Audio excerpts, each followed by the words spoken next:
Hi, welcome back to the Gemhawks YouTube channel. Thank you ever so much for continuing to support and follow me here, and also on Instagram and Facebook. Wherever I know you from, a great big hello, and thank you for coming back to watch today's beadie tutorial. Now I'm going to be using some of the Jessie James bead mix strands today from the Pantone collection. Obviously you can make this particular tutorial with any blend of beads that you desire, but I will be showing you with beads that come from the Jessie James Mint and Green Ash, Cerulean and Ultimate Grey, and Raspberry Sorbet and Amethyst Orchid. And these are all things that sound absolutely wonderful and delicious to me. Like I said, you can use any of the beads that you particularly like, but I love these and the quality is absolutely astonishing. So if you'd like to join me down at the board, I will show you now how to work up this feature pendant in a key design. That's our aim for today, to create this lovely key design. So if you'd like to join me down at the board, we'll crack on. So let's take a closer look at the project. I've just added a little bit of chain on the end, and then I've taken a gorgeous collection of beads from the remainder of these 3 strands, which I'll just leave up there so you can see which of the collections we'll be using today. So this is just quite a basic beading strand just up at the top here, and what I'm going to do is show you how to create this key design. I'll also be showing you how to do a very basic add-on bail at the top there. In and of itself, you could make the key and hang that on the wall, or give it as a gift for somebody's wedding perhaps, or if they've moved into a new home. Keys are symbolic of new adventures. So I'm going to pop that over in the corner, and we're going to look at recreating that key design as we go along. Now the materials I'm going to be working with, it's 1 strand of it's 1mm gauge wire, and this is round silver colour copper wire. I've got around about 15 inches, which is more than we need, but we'll use the offcuts as we go along, and I'm just going to make sure that there are no kinks in the wire before I start warming that through.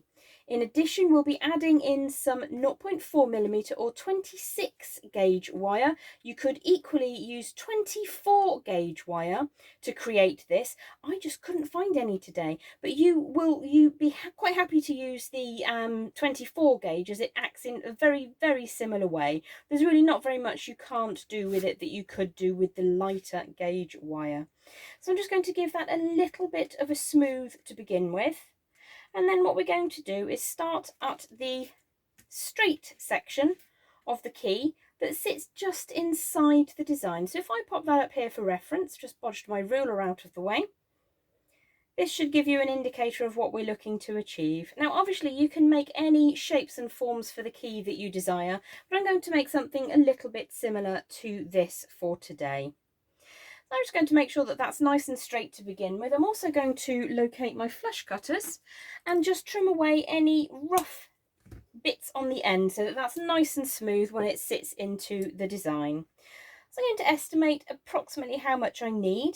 Probably around about just shy of an inch, maybe 3/4 of an inch, maybe slightly more. And I'm going to come down quite a firm bend to begin with and take that a little bit further than I need to, because as I draw that back, that will enable me to get a much squarer form on the end there. So I'm going to pop the pliers back into position and just give that a bit of a wiggle a couple of times to make sure that I'm happy with that form. So I just bring the tail around for a second to keep it under control. What I'm going to do now is to generate a couple of key teeth, or tumbler turners if you prefer. So like I say, this can be really any form that you'd like it to take. I'm going to make a fairly short one for the beginning. So that's another right angle coming back on itself, and all we've really made so far is a bit of a paper clip. Well, most wire work starts out with a couple of simple bends. So again, I'm going to grip really firmly, take that bend further than I need it to, bring it back, and in doing so you get just a slightly firmer and sharper angle in the wire. So I'm going to turn my bent chain nose pliers over, because it will be easier then for you to see that the wire is going to come down. That's that long tail, and again this is 18 gauge. That's going to come down like so, back towards our start line. It's going to cross it for the moment, but we are working in 2 dimensions all the time, imagining that you're between 2 panes of glass. So there's no angles coming up or out. It's all going to be in 2 dimensions, as if you were drawing it on paper or you've trapped it between 2 plates of glass. So again, just giving that a bit of a squeeze to make sure that I'm happy with it. Now the next section is to create the wire turning back on itself and then a very, very sharp pinch. So I'm just going to grip at the very end of my pliers, like so. If I turn that sideways, you'll be able to see. I'm going to draw the wire all the way back around. Now you may wish to remove the pliers and get that as close to the end as you possibly can, because what we're looking to do is generate almost like a hairpin on a racetrack. Then I'm going to gently support the edge that I can reach with my non-dominant hand and very, very carefully, little by little, pinch that racetrack hairpin until it's flat and together. This may take you a few attempts to practice. This is one of the reasons I actually start at this part of the design, is because it enables you to get the tricky bits where you may mark the wire more than you wish to, or you may make a bit of too much of a squish, and in which case you might shatter the wire, because you can just trim off and start again at this stage. If you put all the work in at the other end and then do that, it's a little bit sad. So I'm going to make the next key turning tumbler a little bit higher. So I've turned the orientation back like so, and then I'm going to go again, take that tail of wire over to the left like so. So this one is quite proud, and what I want to do is try and keep that little racetrack hairpin as flat as possible. So you may take a moment just to give that a quick squish and a squeeze, always remembering that it wants to be flat. You could try this in a square wire, but I always love to work in a round wire because it's really easily achievable for most people. So I'm just going to make sure that that sits in the orientation I want it to. And again, you can take that further than you need to if you wish, draw it back up, and then we're going to create the next section. Now, what I want to do is replicate the length of the tooth tumbler that I've made here, but you don't have to, it really doesn't matter. Genuine keys will vary. I don't have one for show. I don't have any keys in this kind of fashion, actually. They're all the flatter, more modern style. If only I could plip my front door open like I plip my car open. So again, I'm taking a second to try and get these angles as sharp as I possibly can. I'm going to turn the pliers over again so that the tips are coming up towards me. And in this way, I'm going to try and take the length of this 1mm gauge or 18 gauge wire that's coming over. I want the turn to take place at a similar situation, so I can see if I start bending that, that's actually worked reasonably well. Take the wire back up and on itself. You may need to switch grip, and then draw that back on itself. There's that hairpin again, nice and firm. Give that a squeeze. The wire will want to flip upwards, so more small movements are preferable to one great big catastrophic movement. That's something that you can apply to most wire work, to be honest. So I'm going to take the next one just a tiny bit higher. Might make this one a bit thinner, don't know, haven't decided yet. So again, taking that angle past where you think it will need to go, drawing it back up until it's flat. It looks a bit like a tower block skyline at the moment, which is pretty cool. And then, yeah, I think I'll make this one a little bit slimmer so you can see what the variation looks like. Take the angle past where I need it and then draw the wire flat. Give that a bit of a squeeze, make sure I'm happy that it's travelling as straight as I'd like it to. Now, some traditional keys will have angles and notches, so you can play around with that to your heart's content. I'm just going to make a 4th tumbler turner. Going to bring that back around on itself and then give that a squeeze to make that nice and tight. And I'm going to make this next bend smaller. Now, to make the next bend smaller, what we've been doing is popping the pliers in, and it's nice and easy to make that turn.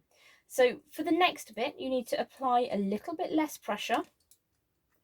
So you're very, very gently holding that racetrack hairpin and drawing the wire down. If you press too hard at this moment, you can squash your racetrack hairpin and it'll all go a little bit wrong. So I'm going to squeeze, make sure that I'm happy with that position. Very, very gently bring that together. And now that I have the turn, I can generate that angle a bit more sharply, like so. So I'm going to bring it now down at the end of the key. We're at this part of the process now. And what you can see is I have an excess of wire on the end. Well, to make this absolutely perfect, I'm going to make that corner first. Try not to impale your finger on the end of the wire. One of the reasons it always pays to take your flush cutters and make that nice and smooth before you do any work is in case you do press down a little bit hard, you don't want a jagged edge going in. So what I need to do now is trim away the excess so that that first section sits inside those tumblers that we've made. So I'm going to pop the very tip of the flush cutters up inside. I'm going to protect the end so it doesn't ping off and hit me in the face. Do feel free to wear safety goggles.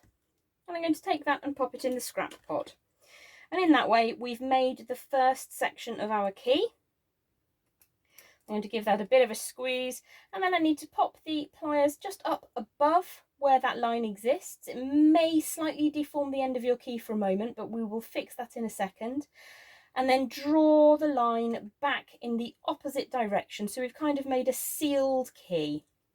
You may need to trim just an extra amount off if you haven't taken quite enough, or if you've left too much space at the top, you might want to make that slightly smaller.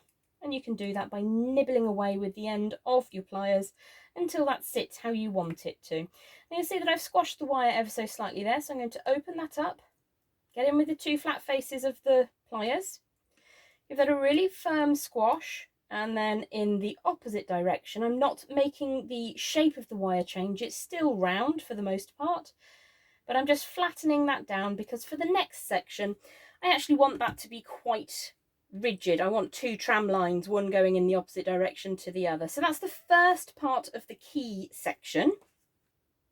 So to draw the base of the key into a solid section which will last for years to come, I'm going to use a short length of either 24 gauge or 26 gauge wire.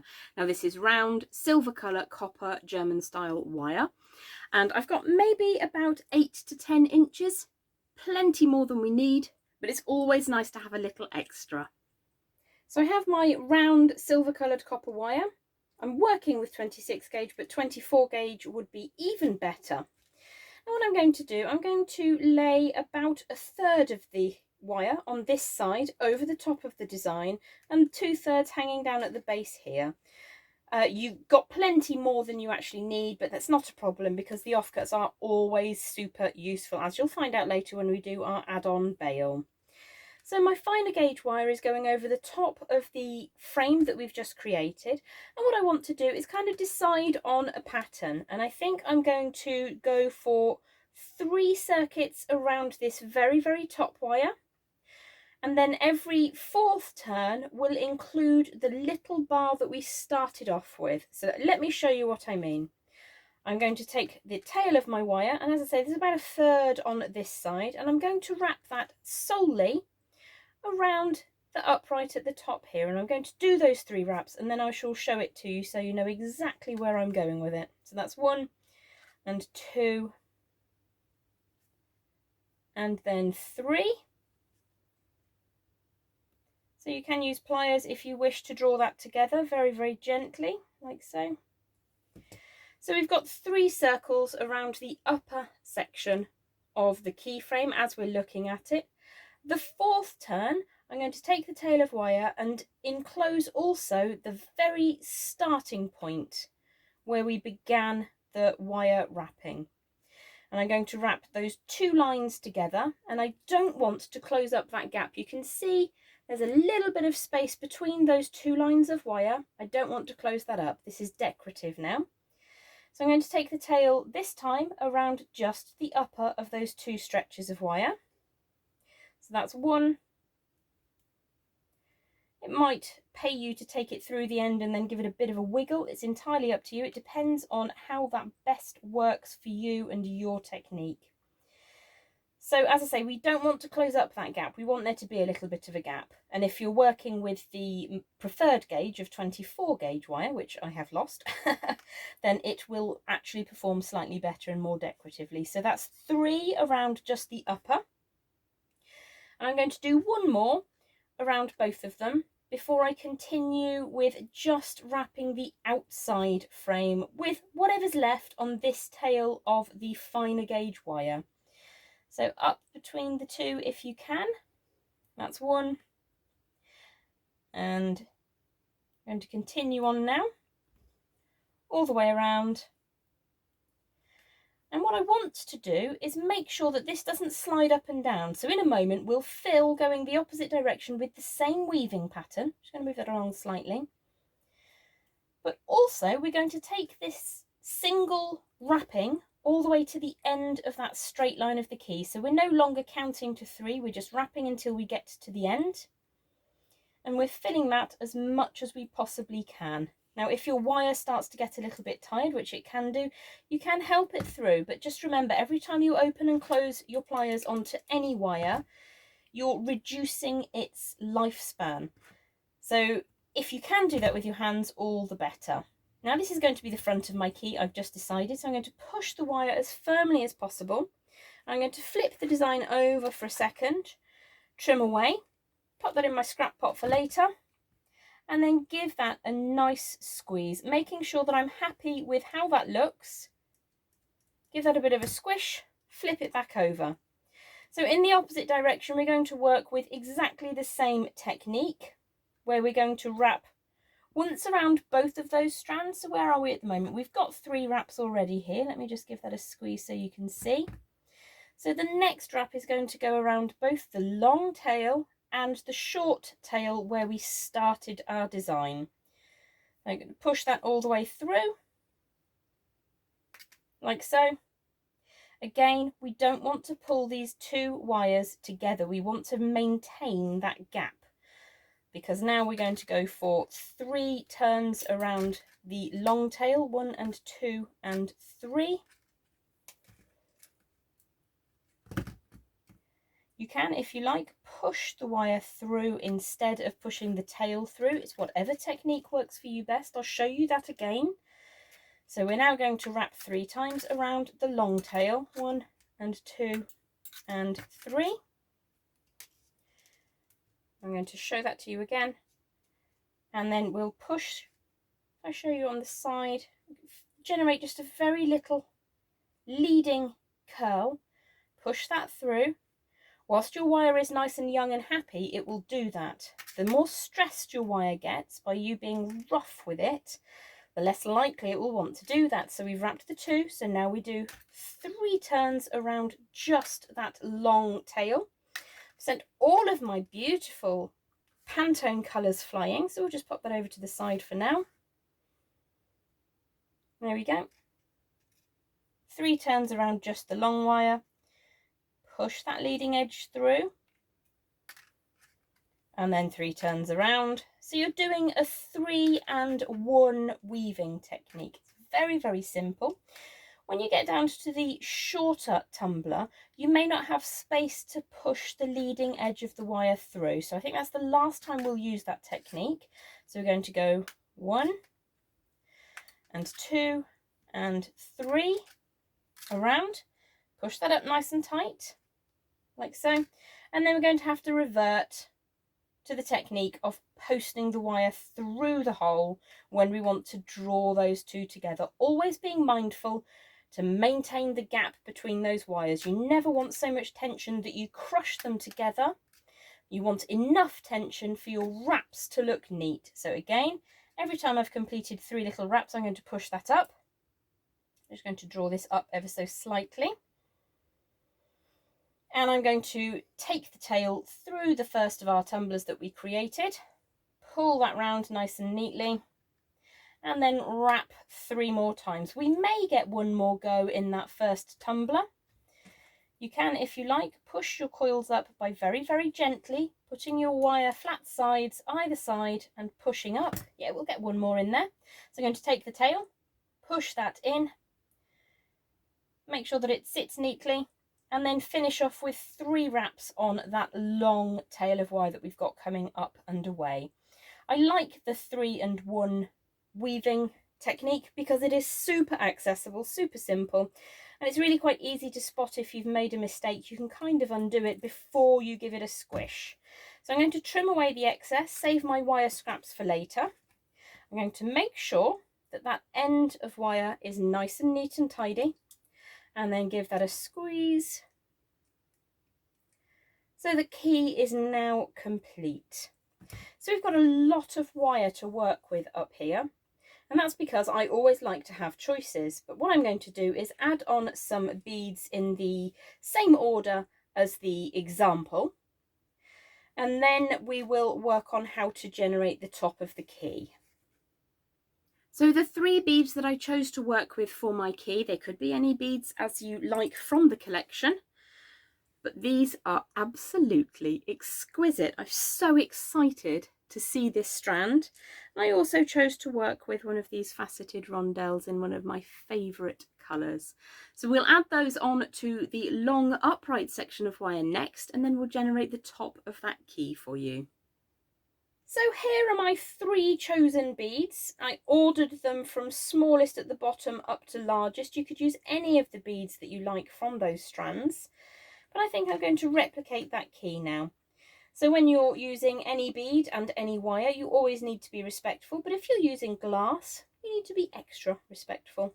So I'm going to very, very delicately pop all of those 3 beads onto that 18 gauge or 1mm silver coloured or silver plated copper core round wire. I'm just going to lay that into position for a moment. So what we really need to be mindful of is not pressing down when we're pushing this bead into position. We've given it a few extra wraps of the finer gauge wire to give it protection, but we don't want any downward force on it. So we're always going to be mindful not to do that. So I'm going to come up to the top with my bent chain nose pliers, and as I say, I'm not putting any downwards force on this. I'm going to start by putting a right angle. Now the fact that we have a gap at the top is important. Not only does it allow you to get your pliers in, but it means that you're not stressing any of those beads out. So I'm just going to get that nice and firmly in shape. Give that a bit of a squeeze.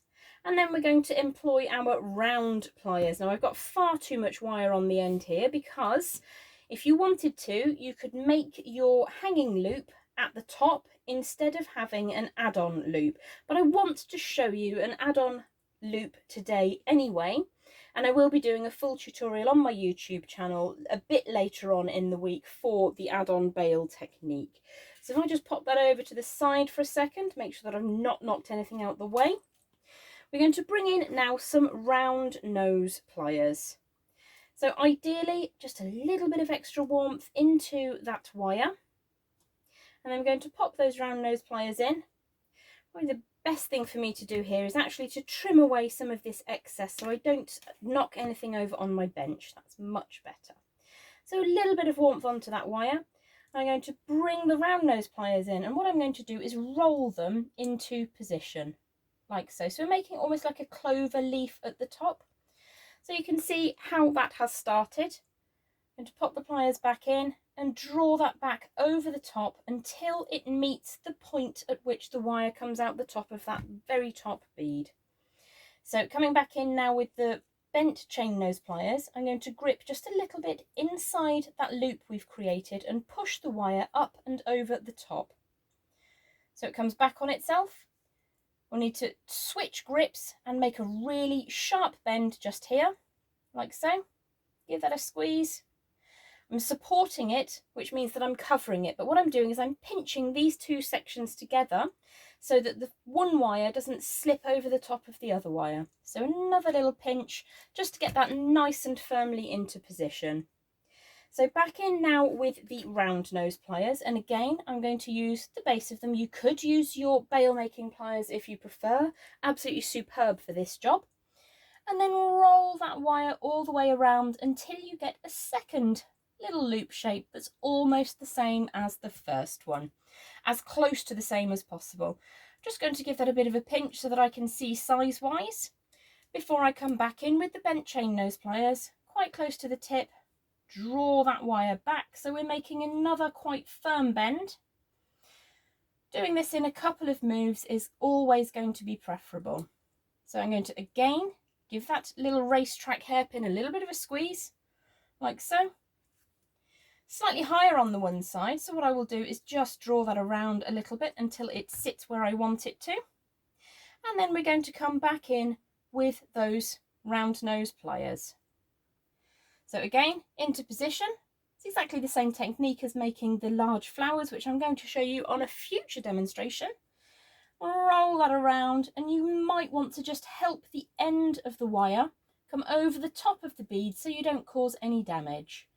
Now you have the opportunity here to wrap around the shaft of the key just a little bit, but what we don't want is any pressure on that glass bead at the bottom. So what I'm going to do instead is trim away. Again, measure and check that you're touching the correct wire with your flush cutters in the correct position before you make that snip. What I'm going to do now is just ensure that everything is super flat and I'm happy with how that has formed. Give that a squeeze. What I'm doing here is hardening the wire without resorting to the use of a hammer and block. So you can go really very, very firmly with any flat facing pliers. I've got a pair here that are as old as the hills. I've had these forever, and they're a very broad, flat part of the pliers at the top there. And you can almost squeeze the whole thing in one go with these. They're very old. They were maybe $2 or £1.20, something like that. I've had them forever. So we should give that a squeeze so that's nice and firm and that shape is now set. So that is how you create the key design. The next thing I want to share with you is how to add on a simple hanging loop. Now, if you were with me last week over on the Jessie James Facebook page, I showed you how to make cocktails, and sometimes you need to add on a hanging loop to a design. Any sort of flat artwork that you make for hanging on the wall, you'll need to hang it somehow. And if I've made something that's really quite pretty, I don't necessarily just want to chuck a bit of ribbon through it.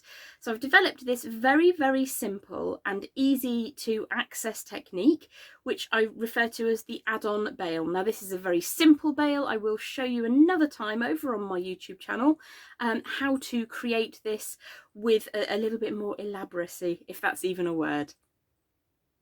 So we're just going to utilise the tail of wire that we cut off the top of our key pendant earlier. First thing I'm going to do is just trim away any jagged edges by using the flush side of my cutters to make sure that that's all neat and tidy before we begin. Now I've brought in my beautiful beadle-on bail making pliers because they'll be really useful for this. But to begin with, we're going to make a quite open coil. So I'm going to start off a little way down from the top of my round nose pliers. I'm going to start by generating a circular form. Now I'm opening and closing these all the time so that I can get a nice fluid shape which just continues around. I'm going to switch to my flat facing pliers. Make sure the loop is closed before I start moving around, like so. Very small movements, little by little. One of the most frustrating things that I've seen students struggle with is wanting to make coils, but wanting to do it in 2 seconds flat. So if you want a really lovely, perfect coil, just take an extra few seconds. Once we've been around twice, so we've started off, we've circled once, twice, I'm going to take a turn at the top, bring that up in a straight line away from that coil that we've created. And at the top here, we're going to create a wrapped loop. Now, I'm always talking about how I'm designing in 2 dimensions, how things are flat. Obviously, these beads are huge, so the bead key isn't flat, but the wire work is always flat. Well, this is where you have the opportunity to change that. What I'm going to do is put my pliers across the design, maybe 1/4 of an inch up from that bend we just made, and push the wire forwards. So when I'm making bails, that's really the only time I'm looking to have a different angle. So we've come 90 degrees away at the front, and now I'm going to use the bail making pliers. I think I'm going to use the 5th size on these. I'm going to pop that onto the tail of wire at the top and start rolling that around. If I turn that upwards slightly, you see the technique I use to get a really nice bail shape is to do that half with the pliers and then half by wrapping the wire around the pliers until you get a really nice round form at the top. These are absolutely invaluable. I would recommend them to everyone. So I'm going to grip that circular form that we've just made, never where wire crosses, only where it's a single sheet of wire. And I'm going to take that tail and wrap it around the neck of the little add-on bail that we're creating, or the add-on hanging loop, as you prefer. Now this again takes a little bit of practice to get nice and neat and tidy, but doing it in small movements is really key to getting that beautiful, almost machined look. So when I've covered the central section of the neck, I'm going to decide which I want at the front, and I think this is the slightly prettier one. So I'm going to trim that away at the back. So in with those flush cutters again, making sure it's the correct bit before you snip. And then we're just going to chase that little cut tail away by squeezing it down into the gap at the base of that neck that we've made. So what we now need to do is to attach these two items together so that you can hang your key as a decorative item or indeed as jewellery. So I'm just going to grab some 24 gauge or 26 gauge silver round wire, or silver plated, silver colour round wire, and I'm going to wind it 3 times around the coil that we created. So to do this, there are a couple of different ways. I'm just going to post one end through, and what I want to do, if you look at the add-on bail, the coil comes in this side, so it's moving around in a clockwise fashion, so I want the small wire to also move around in a clockwise fashion. Now, your wire doesn't really appreciate being manhandled or woman-handled even with tools too much, but when you're only looking to do sort of 3 or 4 turns, it makes life so much easier if you do grab a pair of pliers and just post that through. So I've actually gone for 4 turns there before I trim away that little end of the wire there, neaten up the coil we've just created, and then we're going to look at adding it onto the key design here. So we just need to scooch that round so it's almost at the 6 o'clock position. If you imagine this is 12 o'clock, then this is 6 o'clock. And what I'm going to do is check the wires coming over the top of my design. So I now want that end of the wire to go through the central section that we made. And we want these to sit side by side. We do not want one to be on top of the other. So I'll grip in my non-dominant hand until those two sit side by side. I'm going to take the tail of the wire up inside the coil, and I'm going to go for 3 wraps around both the top of the key and that coil design. So that's 1, 2, and the wire is starting to get tired, so it's starting to misbehave. This was an offcut, so take that through for a 3rd time. And then I will switch to my pliers to just draw that up into position. Now, before I make that curl come around the outside here, I'm going to make sure that I'm happy with how those 3 bands look side by side. If they don't look tight enough, or if I've misfired and not captured one, then I would undo that and just tidy it up slightly. So I'm just going to take that back out, give that a bit of a pull, do a quick reverse. If that happens to you and it's too baggy, you can take it back a step, tighten that up slightly, and then go again. It happens all the time, especially if you're trying to rush things along. So those 2 wires are now side by side. I've taken the tail of the fine wire back inside the coil that we've created. So I'm just going to go for 4 wraps now around, because we started with 4 wraps, and hopefully if I abuse the wire on the end here enough, you'll see what happens if you're cruel to your wire. I'm trying on purpose to show you one of the pitfalls of wire work, and that is that if you go a little bit brutally, what can happen is that this is the world's strongest wire today, it will snap. So if I tried to take that through for another time, and you can see it's getting really mangled, it will just crack and fall away. So it took a little bit of extra beating today. I'm going to give that a bit of a squeeze just to neaten that end away. Push the tail into position so it's neat and tidy.